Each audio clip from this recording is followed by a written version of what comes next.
Assalamualaikum warahmatullahi wabarakatuh. Perkenalkan, nama saya Ida Pulianti dari kelas A, jurusan Gizi Diploma 3. Di sini saya ingin menjelaskan mengenai isi makalah saya yang berjudul Judi Online. Judi online adalah pembentukan perjudian yang dilakukan melalui internet yang mencakup berbagai jenis permainan seperti poker, taruhan olahraga, mesin slot virtual, dan lain sebagainya. Dengan kemudahan akses yang ditawarkan oleh internet, judi online menjadi sangat mudah diakses kapan saja dan di mana saja, bahkan melalui perangkat pribadi seperti smartphone. Fenomena ini semakin berdampak di Indonesia, di mana sebagian besar masyarakat menganggap peradilan sebagai kegiatan yang melanggar hukum dan bertentangan dengan nilai-nilai agama dan moralitas. Meskipun perjudian dilarang oleh undang-undang di Indonesia, kenyataannya menunjukkan bahwa jumlah kasus perjudian online terus meningkat setiap tahun. Hal ini disebabkan oleh beberapa faktor, antara lain kemudahan akses, kurangnya pengawasan pemerintah terhadap situs-situs judi, serta adanya dorongan ekonomi yang membuat sebagian orang tergiur untuk mencoba peruntungan di dunia judi online. Beberapa orang juga melihat judi online sebagai cara mudah dan cepat untuk mendapatkan uang, terutama dalam kondisi ekonomi yang sulit. Ironisnya, ketergantungan pada perjudian justru dapat menghancurkan kondisi finansial seseorang dan menimbulkan berbagai masalah lainnya. Menurut Kamus Besar Bahasa Indonesia, judi adalah suatu perbuatan yang merusak sesuatu yang berharga, biasanya uang, dengan tujuan untuk mendapatkan keuntungan dari hasil pertaruhan tersebut. Secara umum, judi adalah aktivitas yang melibatkan taruhan dengan hasil yang bersifat untung-untungan, di mana keberuntungan atau kebetulan memegang peran besar dalam menentukan hasil akhir. Berikut adalah beberapa aspek yang mengenai judi online. Pertama, aspek hukum tentang judi di Indonesia. Judi di Indonesia dianggap sebagai kegiatan yang melanggar hukum dan bertentangan dengan nilai-nilai moral dan agama. Hukum yang mengatur mengenai larangan perjudian antara lain: yang pertama, Kitab Undang-Undang Hukum Pidana atau KUHP. Dalam KUHP, khususnya pasal 303 dan pasal 303 bisa dinyatakan bahwa segala bentuk perjudian yang dilakukan di Indonesia, baik secara konvensional maupun online, adalah kegiatan ilegal dan melanggar hukum. Pelaku perjudian dapat dikenakan sanksi pidana, penjara, dan denda. Pasal ini memberikan batasan dan jelas terhadap aktivitas perjudian sebagai tindakan kriminal. Yang kedua, Undang-Undang Informasi dan Transaksi Elektronik atau UU ITE.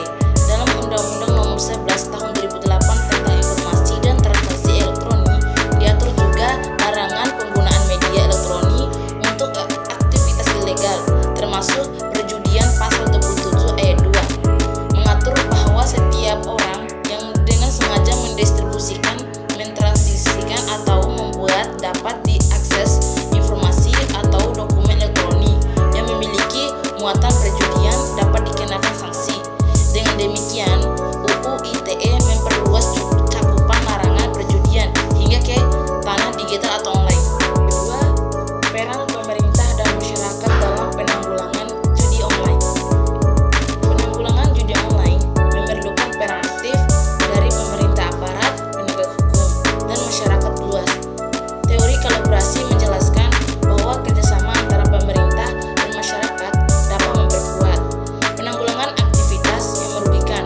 Pemerintah dapat mengambil tindakan preventif seperti pemblokiran situs judi, sementara masyarakat, terutama keluarga, memiliki peran penting dalam memberikan dukungan moral dan edukasi untuk mencegah anggota keluarga yang terlibat dalam perjudian online. Berikut beberapa faktor penyebab meningkatkan kasus judi online. Yang pertama, kemudahan akses teknologi, ketersediaan internet dan smartphone. Akses internet yang semakin luas serta harga perangkat pintar yang semakin terjangkau menjadikan judi online semakin mudah diakses oleh masyarakat dari berbagai lapisan. Hanya dengan bermodalkan smartphone dan jaringan internet, seseorang dapat mengakseskan situs atau aplikasi judi online di mana saja dan kapan saja. Yang Yang kedua, kurangnya edukasi dan kesadaran tentang risiko judi online. Minimnya informasi tentang bahaya judi online, banyak masyarakat yang tidak menyadari dampak negatif dari perjudian online. Minimnya edukasi mengenai risiko, bahaya ketergantungan, dan efek jangka panjang menyebabkan banyak orang berbahaya untuk mencoba tanpa mengetahui risiko yang ada. Hal ini semakin diperparah dengan penolakan kampanye atau program pemerintah yang aktif memperingatkan masyarakat dan risiko perjudian online. Yang ketiga, kurangnya pengawasan hukum yang efektif. Yang keempat, efek psikologis dan kecanduan. Berikut dampak judi online.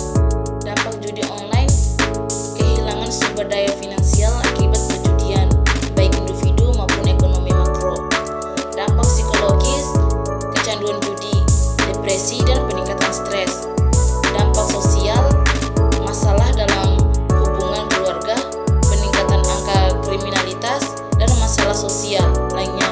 Dampak judi online terhadap masyarakat sangat signifikan pada tingkat individu. Judi online dapat menyebabkan kecanduan yang serius, menguras sumber daya finansial, dan berdampak buruk pada kesehatan mental seseorang. Sementara itu, di tingkat keluarga dan sosial, judi online seringkali menyebabkan perpecahan rumah tangga, mengakibatkan penurunan produktivitas, dan mendorong pelaku terlibat dalam tindakan kriminal seperti pencurian atau penipuan, hingga mempertahankan kecanduan. Tidak hanya itu, judi online juga merugikan negara karena sebagian besar transaksi dilakukan melalui mekanisme ilegal yang menghindari pajak dan peraturan pemerintah. Berikut cara menangani kasus judi online. Yang pertama, peningkatan penegakan hukum. Yang kedua, pendidikan dan kesadaran masyarakat. Dan yang ketiga, peningkatan peran keluarga dan komunitas. Yang keempat, regulasi industri perjudian. Dan yang kelima, pengawasan dan penelitian. Sekian dari presentasi saya. Lebih dan kurangnya